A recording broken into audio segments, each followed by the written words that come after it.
I still remember the summer of 2014 like it's bookmarked in my mind.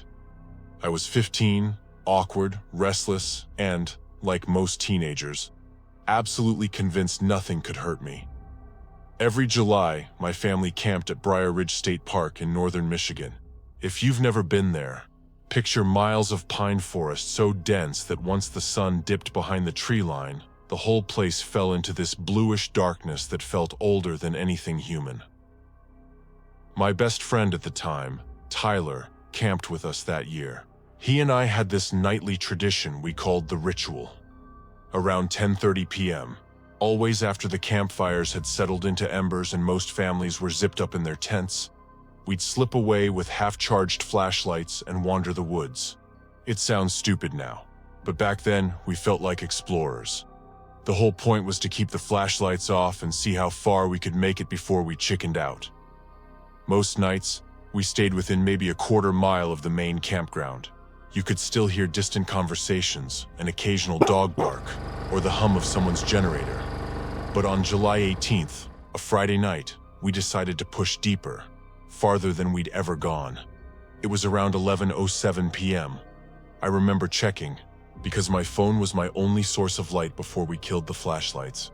The air was damp from a storm earlier that day, and the ground gave a little under each step, like the forest was still breathing out the rain it had swallowed. We were about half a mile in, maybe more, when the ambience changed. The cicadas that usually screamed through the night were gone. Even the wind felt muted, like the trees had thickened their branches to trap sound. I didn't say anything, but my pace slowed. Tyler noticed. "Dude, what's up?" he whispered. "I don't know," I told him. "Feels off." He smirked and bumped my shoulder. "That's the point of the ritual, man." We kept going. Pine needles cushioned our steps, and the only real sound was our breathing.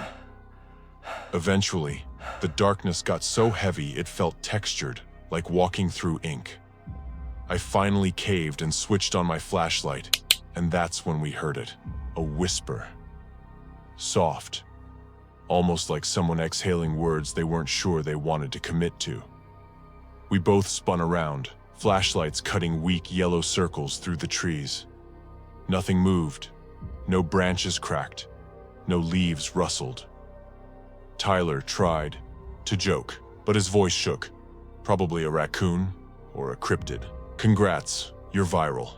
We tried to keep walking, but within seconds it came again, closer this time. A little clearer. Definitely a voice. A woman's voice, but warped by distance or fear or something else. We froze. Then the whispering shifted into mumbling. Words that didn't connect. Like someone speaking in their sleep. I felt the hair on my arms lift. We turned slowly, sweeping our lights across the ground, and that's when I saw her. At first, she didn't even look human. Just a shape. Dark, clothes smeared with dirt, knees and hands dragging through the soil, crawling. Her hair hung over her face in clumps, and every few seconds she muttered something. My throat locked. Tyler actually stepped back, bumping into a tree trunk. We didn't run. We didn't scream. We just stood there, because when something's that wrong, your brain needs a second to catch up. Then she stopped crawling, her head twisted, slow, deliberate. And even from 20 feet away, I could see her eyes reflecting our flashlights like a cat's. She pushed herself upright in this unsteady, swaying motion, and for a second I swear I thought she wasn't going to say anything, just stare.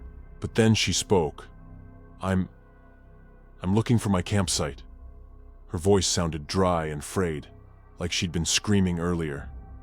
Tyler and I exchanged a look that basically said, "There is no chance in hell this is normal." But we approached anyway. That's what fear does. It convinces you to smooth over the edges of danger with rationalizations so you don't bolt. As she stood, we noticed the details. Mud streaked up her arms, a scrape across her cheek, pine needles tangled in her sweater. She smelled like stale alcohol and cold sweat. I asked her a question. "What's your campsite number?" She blinked slowly. I don't remember. My friends, they're waiting for me. Her words slurred. Not like she was drunk now, but like she'd been lost long enough that exhaustion had liquefied her voice. We started walking her toward the main trail. Her knees buckled more than once, and Tyler had to steady her each time. She kept whispering. Random things, numbers, names. At one point she muttered, "Don't leave me again," which made my skin tighten. When we reached the edge of the campground, the normal ambience hit all at once. Laughter, clinking bottles, the crackle of a fire. Civilization. Safe, familiar noise. We finally found her group at a site near the lake. There were 4 adults, sitting around a cooler, half drunk and arguing about something. When they saw us walking her over, they barely reacted. One of the women just groaned. "Oh my God, Jenna, where did you wander off to?" Another guy laughed and said, "She always does this." No one asked if she was okay. No one stood up to help. They acted like she'd just stepped away to take a phone call, not vanished into half a mile of pitch-black forest, crawling and whispering to herself. We left her with them. But as we walked back to our own campsite, my mind kept replaying the moment we first saw her on the ground. The way she crawled, the way she whispered, the way her eyes had flashed in the light. I didn't sleep that night. Neither did Tyler. And here's the part that still unsettles me. The next morning, around 8 a.m., my mom sent me to the camp store to buy firewood.